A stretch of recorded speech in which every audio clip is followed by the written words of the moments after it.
Good afternoon, and welcome back to the Garden of Grace devotion. My name is Pastor Katie, and I'm one of the pastors at Trinity Lutheran Church in Lilburn, Georgia. Today, I have a special guest with me, Pastor Matt Henning, who serves at Community of Grace in Grayson. Over the last several weeks during Lent, in the Garden of Grace devotion, we've been focusing on how God has created us for community, to live in community with creation and to live in community with one another. Pastor Matt has a special project going on at his church in which he and his parishioners and his community engage with creation through gardening, and they also engage in acts of service with community through where they offer the proceeds from their gardens. So I welcome you, Pastor Matt. Show us around your garden, if you will. Thank you, Pastor Katie, and thank you, members of Trinity Lutheran, our sister congregation. We're out here in Grayson, Georgia, and this is the entrance to our community garden.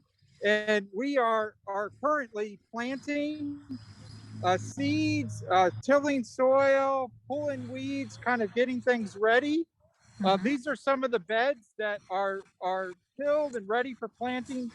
We have two beds that we've planted seeds in, and then this is what a bed looks like when it's resting over the winter time. So these are beds that are at rest, and we're getting ready to till those up and prepare those for our spring planting. Mike Suppley is our garden steward, and he's the one who coordinates all of our planting, the crop rotation, and the service teams that serve here at Community of Grace. This ministry started with an idea with the Southeast Gwinnett Cooperative. They wanted to grow some fresh vegetables, and we had a member, Debbie Wyatt, who was a member at Trinity Lutheran for years, and she wanted to start the garden. My initial reaction was I thought it was crazy and this wouldn't work, and I was afraid, and I went through all these things in my mind that pastors do. And of course, the Holy Spirit was at work, thank goodness. And look at us now. We have 21 raised beds. Each year, hundreds of pounds of vegetables go into the cooperative. And it's a blessing for us as a community because we get to work the soil, we get to plant the seed and water, and God makes these wonderful things grow. So it's been a true blessing for us. I love that, Pastor Matt. And I think that what you're describing a lot of times is our initial barrier to creating community in all kinds of ways. You know, we start with fear a lot of times. What's that going to look like? What's going to happen? Is it going to fail? Is it going to be full of weeds? You know, we think about what are the barriers going to be. And sometimes we stop right there. Sometimes we go, nope, don't want to do it. Too afraid, too concerned, too many risks. And sometimes that's appropriate to back up. But in your situation, you went ahead and you leaned in. Can you guesstimate how many pounds over the years because you leaned into serving in community in this way, how many pounds of produce do you think have gone to the co-op? Any wild guesses? Uh-oh, I think we frozen. There we go. Did you hear me, Pastor Matt? So how many pounds over the years do you think we produced? We've had about 5 years that we had run the garden, and this last year we had 249 pounds of fresh produce going to Southeast Gwinnett Co-op. And we've managed to every year come about and make changes that increase the produce and increase the crops. The last year we had some good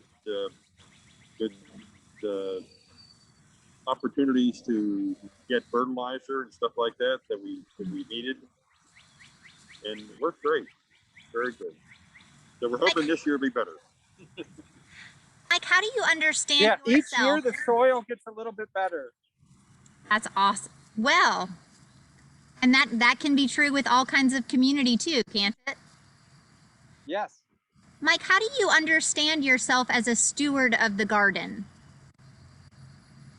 So what do you do as steward of the garden? What are some of the things? Well, the first thing is trying to get people to help, right, and do it. I have a good number of volunteers. The pandemic this year held us back a lot, so we didn't. We spend more time individually in the garden than we did normally. Mm-hmm. We have work days where we get people come in and help get the garden ready, Mm-hmm. weeding the beds, getting them tilled up, getting the fertilizer down, and that's the beginning of it. And then from there on, I plant some seeds at home, and I know some other people do the same thing.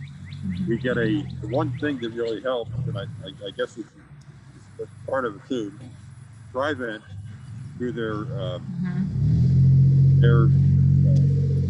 what's called the program that, The grant program?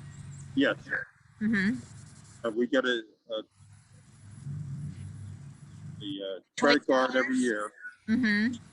and that helps. Last year, everything we spent was off that credit card. Each year, Mike uses his Thrivent dollars as a resource for the garden.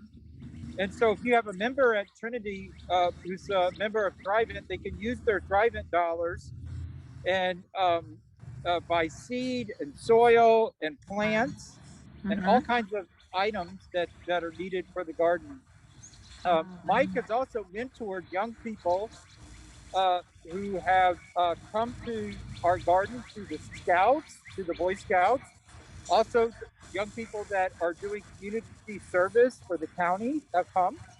And young people in our congregation, of course, have all looked up to Mr. Mike as he's taught them how to plant and care for the ground and care for the earth and care for God's creation. So it's been a wonderful part of our ministry at the church. What a special, special thing. What a special thing. And what an incredible role for you to have shepherding people that come to learn about gardening. And then we go out into the world. You know, it reminds me of how at the communion table we receive, where our call in our baptism is strengthened, right? And we receive a reminder of the love of Christ. And then we're called to go out into the world and share that love and grace with others. And I see that happening at your garden, you know, in a different way. I think that's really incredible. Yeah. What's it like to drive up to the co-op with a bunch of produce? What's that like? What's it like to bring co-op? It's just great. They're so thankful every time we bring it. And I meet several people who are there almost all the time, and they just say, "This is great. This is just terrific." Right? So they say, "When are you coming back?" So it's like almost it's once a week, and maybe sometimes twice a week. So That is awesome. Stuff over. Yeah, That very, is awesome. very, very good feeling when you go and actually see their results, see their attitude and stuff like that. Very, That's awesome. very, very good people. I also really appreciate how you guys are both so clear that this is God's garden, that you plant and God grows. And that really is the community that we all live in, right? We live in God's garden. Pastor Matt, do you want to show us the boxes? Do you want to show us more of what it looks like there? Sure. Okay, what we have in the garden is each plot is a box, and they're all the same size, and they all have their own irrigation system. You can see some of the boxes have a sprinkler at the end, and so when we're working in one box, we can have water watering another box. So we're able to continuously water the garden as we're here working. We also have flower beds around the garden so that we attract bees for pollination and different things. And There's a butterfly bush at the very end of our garden there, that big giant bush. Yes. And that's there for, to attract bees and butterflies and other pollinating creatures. We also have different systems for growth in the garden, little garden stands and things for tomato plants or climbing vegetables. We'll have that available. We also have benches in the garden that we use for people just to come and sit and meditate and pray and spend some time reflecting on creation. So we have a spot here under our tree. We use the shady spot for different things like lettuce and other sort of cooler weather plants. And then in back of the garden, we have our the water system, the sprinkler system, and then we have our composting piles. So there you go. Even though this looks messy, this is where the life of the garden starts.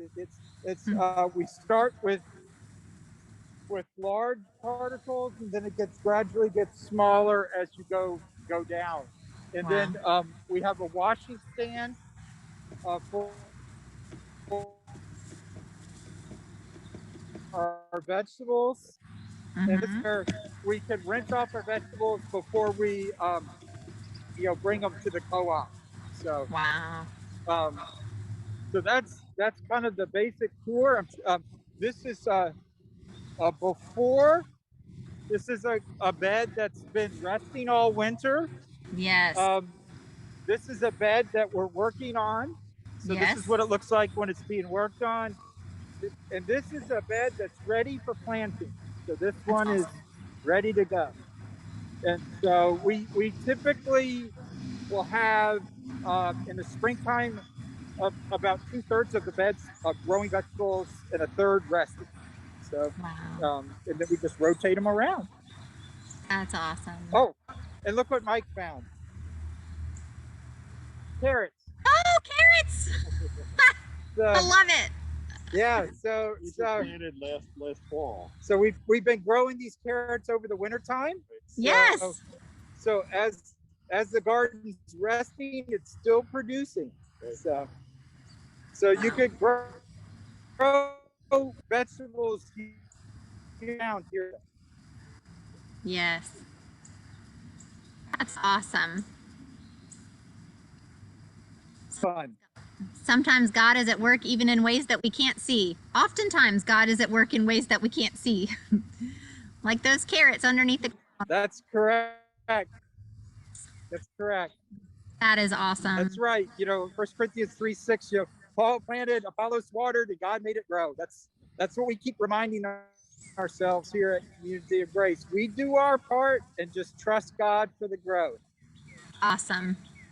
Well, thank you guys so much for sharing with us the important ministry that you're doing there. Trinity folks, look out for the e-news. We are working on starting a community garden down with our neighbors at Good Shepherd Presbyterian Church. We are looking at using some of their garden beds, renting them and planting them, and seeing what we can do to help serve the Lilburn Co-op in our area. So thank you again, Pastor Matt and Mike. What a blessing to be with you all today.